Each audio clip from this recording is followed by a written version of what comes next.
अकाबिर के चोटी के उलमा के ख़ानदान में पैदा हुआ हो, जिनके पास इल्म हो, हिदायत ही हिदायत हो, वो हिदायत के चिराग हों और उनका चश्मो चिराग हो और उनके ख़ानदान में पैदा होकर वो गुमराही फैला रहा हो और इस लेवल की गुमराही इतने कॉन्फिडेंस के साथ, फिर मेरा ख्याल है ये छोटी गलती नहीं है। तो हम खुदा न खास्ता उनकी तकफीर के कायल नहीं हैं, काफिर नहीं करार देते, लेकिन गुमराह थे वो। अस्सलामु अलैकुम, उम्मीद करता हूँ आप सब ठीक होंगे। अल्हम्दुलिल्लाह। वीडियो में आप लास्ट तक बने रहना। मौलाना ने क्या बोला है सलमान नदवी के बारे में, जो कि बहुत चर्चा में रहते थे, वो बारे में क्या कहा है, तो लास्ट तक सुनिए वीडियो में और कमेंट करके ज़रूर बताना कैसा लगा वीडियो आपको। तो स्टार्ट करते हैं। मेरे दोस्त सलमान नदवी के लिए मग़फ़िरत की दुआ करता है और उनके जनाजे में भी उसने शिरकत करी। मेरा ऐसे शख्स से कोई वास्ता नहीं जो सहाबा को गाली दे, उलमा लोगों को रोकते क्यों नहीं मस्जिद लखनऊ।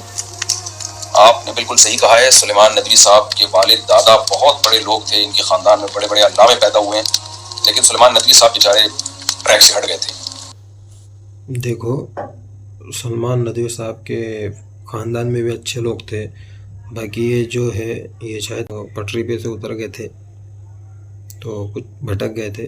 आगे सुनो। और गुमराह हो गए थे, इसलिए मैंने भी उनका कोई मरने के बाद ताज़ियती पैगाम जारी नहीं किया है। बिल्कुल गुमराही के ट्रैक पे चल पड़े थे वो, तो इसलिए अवॉइड ही करना बेहतर है। सलमान नदवी साहब का इंतकाल हो गया, इनके लिए मग़फ़िरत की दुआ की जा सकती है। जो शख्स भी गुमराह होना तो खुलेआम उसके लिए मग़फ़िरत की दुआ नहीं करनी चाहिए। बाकी कोई भी मुसलमान जब तक मुसलमान है, मग़फ़िरत की दुआ फ़ी नफ़्सी ही उसके लिए जायज़ है, बल्कि अकेले में दुआ करनी भी चाहिए कि जो उनसे गलतियां हुई अल्लाह माफ़ करवाए। लेकिन अवाम में उनको प्रोटोकॉल देना और अवाम में उनके लिए मग़फ़िरत की दुआएं करना, भर भर के उनके जनाज़ों में शिरकत करना, ये जायज़ नहीं है, क्योंकि इससे गुमराही को फ़रोग़ मिलता है। लोग कहते हैं ठीक है हम इसी ट्रैक पे चलेंगे। ये बातें हमको जानना बहुत ज़रूरी है, बहुत ही इम्पोर्टेंट है। ये वीडियो लास्ट तक आप देखना, मौलाना की बात को समझो, ठीक है।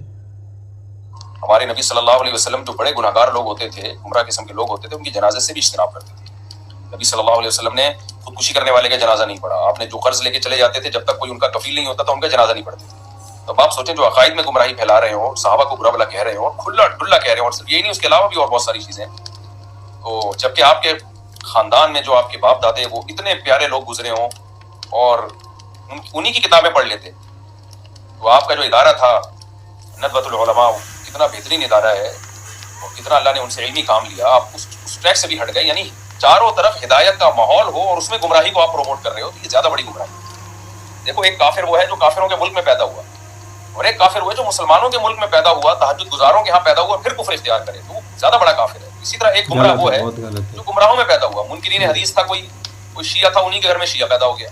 लेकिन एक वो है जो अहले सुन्नत वल जमात के अकाबिर के चोटी के उलमा के खानदान में पैदा हुआ हो, जिनके पास इल्म हो, हिदायत ही हिदायत हो, वो हिदायत के चिराग हो और उनका चश्मो चिराग हो और उनके खानदान में पैदा होकर वो गुमराही फैला रहा हो और इस लेवल की गुमराही इतने कॉन्फिडेंस के साथ, फिर मेरा ख्याल है ये छोटी गलती नहीं है।